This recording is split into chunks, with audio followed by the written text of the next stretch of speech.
ধরুন হঠাৎ করে অর্থনৈতিক চাপ বাড়ল, ব্যাংকে টাকা আছে কিন্তু হাতে নেই, তখন কি হবে? বর্তমানে বিশ্বে ইনফ্লেশন, মার্কেট ভোলাটিলিটি এবং আনসার্টেনিটি বাড়ছেই। অনেক ফাইন্যান্সিয়াল এক্সপার্টই বলছেন যে বর্তমান সময়ে সবচাইতে স্মার্ট স্ট্র্যাটেজি হতে পারে যে কিছু নগদ ক্যাশ হাতে রাখা। তো আজকের এই ভিডিওতে এটি বিশ্লেষণ করব যে কেন আপনার কিছু ক্যাশ নগদে হাতে রাখা খুবই জরুরি। আপনাদের সাথে আছি আমি তানভীর আহমেদ, আর আপনারা দেখছেন স্মার্ট টাকা টক্স উইথ তানভীর। তো প্রথমেই আপনাদেরকে বলি যে বর্তমানে বিশ্বে বেশ কিছু যুদ্ধ চলছে। মিডল ইস্টে চলছে ইরানের সাথে আমেরিকা এবং ইসরায়েলের যুদ্ধ। এছাড়াও চলছে ওইদিকে রাশিয়া এবং ইউক্রেনের যুদ্ধ। 2021 সালের আগে বিশ্বের পরিস্থিতি যা ছিল, বর্তমানে বিশ্বের পরিস্থিতি অনেকটাই আলাদা। এছাড়াও কোভিড-19 পরে বিশ্বের অর্থনৈতিক অবস্থা অনেকটাই পরিবর্তন হয়ে গিয়েছে, এটা আমরা সবাই জানি।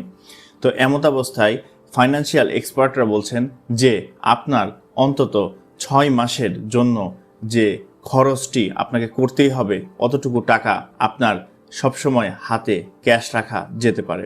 তবে সেটি যদি সেফ না হয় তাহলে সেটি হতে পারে 3 মাস বা 2 মাসের জন্য রাখা। তো বর্তমান পরিস্থিতিতে দেখা যাচ্ছে যে বিশ্বে বাজারটি বেশ ভোলাটাইল হয়ে গিয়েছে। কি ভোলাটাইল হয়ে গিয়েছে? মোটামুটি বলা যায় যে বর্তমানে তেল নিয়ে সারা বিশ্ব একটি সংকটে পড়ে গিয়েছে। তাই বাংলাদেশের মতো একটি দেশে যেখানে অধিকাংশ ক্ষেত্রেই তেল আমদানি করতে হয়, সেটি ভোলাটাইল অবস্থাতে থাকবেই। আর দেখা যাচ্ছে যে বিশ্বের অন্যান্য দেশের তুলনায়, এমনকি ভারত বা পাকিস্তানের তুলনায়ও আমাদের যে তেলের রিজার্ভ সেটি কম। তাই আমাদের জন্য এটি অনেক ভোলাটাইল একটি পরিস্থিতি। যখন তেলের দাম বাড়ে তখন সব কিছুর দাম বাড়ে। কেন বাড়ে? কারণ আপনি যে সবজি খাচ্ছেন, আপনি যে মাছ খাচ্ছেন, আপনি যে চাল খাচ্ছেন, সব কিছুই পরিবহনের মাধ্যমে আপনার কাছে পৌঁছায়। তাই যখন পরিবহনের খরচ বাড়ে তখন সব কিছুর দাম অটোমেটিক বৃদ্ধি পায়। এছাড়াও আরও অনেক ধরনের সমস্যায় আমরা আছি। যেমন বর্তমানে বিশ্বে যুদ্ধের সাথে সাথে নানা ধরনের গ্লোবাল ক্রাইসিসের দিকে বিশ্ব এগিয়ে যেতে পারে। এই যুদ্ধ থেকে আরও বড় আকারের যুদ্ধ যদি রূপ নেয় তাহলে ইনফ্লেশনের পাশাপাশি আমাদের যে অন্যান্য যেসব সুবিধা আমরা প্রতিদিন নিয়মিতভাবে ব্যবহার করি, সেসব সুবিধাতেও অনেক ক্ষেত্রে কাট হতে পারে। এমন হতে পারে যে আমাদের বিভিন্ন ধরনের অ্যাক্সেস কমে যাচ্ছে। তাই বর্তমান পরিস্থিতিতে বাংলাদেশের মানুষের জন্য ক্যাশ হাতে রাখা খুবই জরুরি হতে পারে। তবে ক্যাশ হাতে রাখা মানে এই না যে আপনি আপনার সেভিংস বন্ধ করে দিবেন। অনেকেই আছেন যে সকল টাকাই সেভিংসে দিয়ে দেন।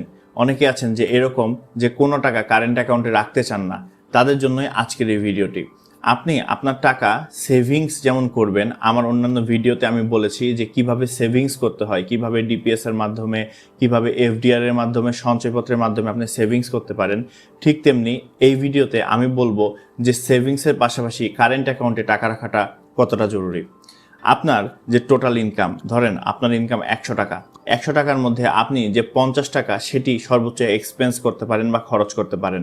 এই 50 টাকা খরচ করার পরে যে 50 টাকা থাকলো, এর মধ্যে আপনার 20 টাকা সেভ করতে হবে। সেটি আপনি ডিপিএস বা এসআইপি বা এফডিআর এসবে ইনভেস্ট করতে পারেন।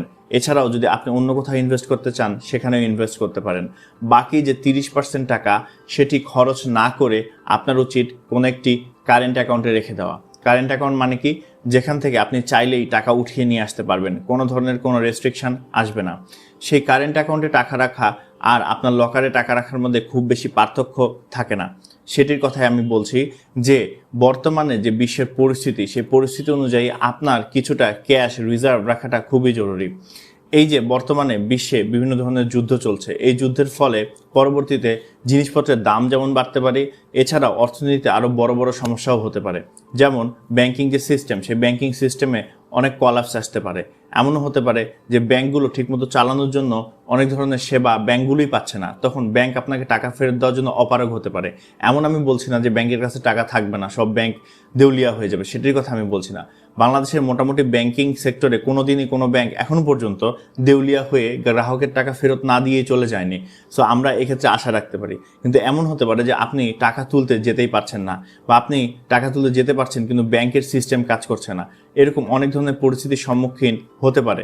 তাই আমাদের উচিত কিছু টাকা ক্যাশ রিজার্ভ রাখা, এবং এই ক্যাশ রিজার্ভটি খুব বেশি হওয়া যাবে না। কেন? যখন আপনার কাছে ক্যাশ রিজার্ভ খুব বেশি থাকবে তখন আপনার মনের ভিতরে সবসময় একটি মানসিক চাপ থাকবে এবং ভয় থাকবে যে আপনি যে কোনো সময় চুরির সম্মুখীন হতে পারেন, ডাকাতির সম্মুখীন হতে পারেন। তাই অতিরিক্ত ক্যাশ হাতে রাখা আবার ঠিক না। সর্বোচ্চ 2 মাস, 3 মাস বা 6 মাসের টাকা আপনি ক্যাশ হিসাবে রাখতে পারেন। এছাড়াও আরও একটি ভালো পদ্ধতি হচ্ছে যে শুধুমাত্র ক্যাশে টাকা না রেখে আপনি আরেকটি কাজ করতে পারেন, সেটি হচ্ছে যে কারেন্ট অ্যাকাউন্ট। সেই কারেন্ট অ্যাকাউন্টে টাকা রাখতে পারেন, কারণ কারেন্ট অ্যাকাউন্টে টাকা যে কোনো ভোলাটিলিতে আপনি গেলেই টাকা পেয়ে যাবেন। এবং কারেন্ট অ্যাকাউন্ট থেকে টাকা কিন্তু কার্ডের মাধ্যমে উঠানো যায়, অর্থাৎ এটিএম কার্ডের মাধ্যমে আপনি টাকা উত্তোলন করতে পারবেন। তাই এখান থেকে টাকা তোলাটা অনেক সহজ।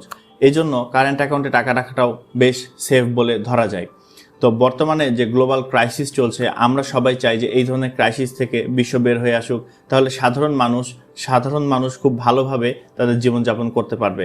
এবং এছাড়াও যে বড় ধরনের সমস্যাগুলোর সম্মুখীন আমরা হতে পারি, অথবা আমরা যে আনসার্টেনিটিতে আছি সেই আনসার্টেনিটি থেকে আমরা বের হয়ে আসতে পারি।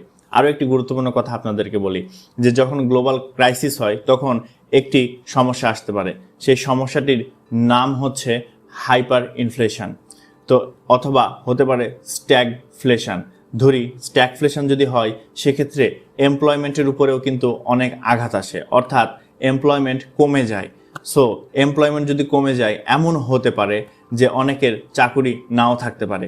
তো যখন মানুষের চাকুরি থাকবে না, তখন একদম প্রথমে 2 মাস বা 4 মাসের টাকা যদি তার কাছে না থাকে, অনেকেই আছেন যে সকল টাকায় এক্সপেন্স করে ফেলেন, মানে সব টাকা খরচ করে ফেলেন, ভাবেন যে এখন খরচ করি পরে জমাবো। এই ধরনের টেন্ডেন্সি থেকেও বের হয়ে আসা উচিত এই ধরনের ক্রাইসিস দেখে। যে আপনার চাকরিটি যদি চলে যায় তখন আপনি কি করবেন? তখন অন্তত 6 মাসের খরচের টাকা আপনার কারেন্ট অ্যাকাউন্টে সবসময় থাকা উচিত, যাতে করে আপনি নেক্সট যে জবে যাবেন, নতুন যে চাকরি খুঁজবেন, সেই সময়টি আপনি পান। না হলে হুট করে একটি বড় ধরনের বিপদে পড়ে দেখা যেতে পারে যে আপনাকে তল্পিতল্পা গুছিয়ে গ্রামে চলে যেতে হচ্ছে। তখন আপনি যে আবার একটি ভালো চাকরি পাবেন, সেই সুযোগটিও কমে যেতে পারে। এ কারণে আপনার উচিত যে অন্তত 6 মাসের জন্য টাকা সেভ করে আপনার কারেন্ট অ্যাকাউন্টে রাখা, অথবা কিছু টাকা সেভ করে আপনার সেফ জায়গায় বাসাতে রাখা। তবে আমি বলবো যে এক্ষেত্রে কারেন্ট অ্যাকাউন্টটি সবচেয়ে ভালো অপশান। কারেন্ট অ্যাকাউন্ট কি, এ বিষয়ে যদি আপনারা বিস্তারিত জানতে চান, তাহলে 1 মিনিটে আমি আপনাদেরকে সেটি বলে দিই। কারেন্ট অ্যাকাউন্ট হলো এমন একটি অ্যাকাউন্ট যে অ্যাকাউন্টে শুধুমাত্র ব্যাংকরা রাখতে পারে। এই অ্যাকাউন্টে আপনি যে কোনো সময় টাকা জমা দিতে পারবেন, যে কোনো সময় টাকা উত্তোলন করতে পারবেন।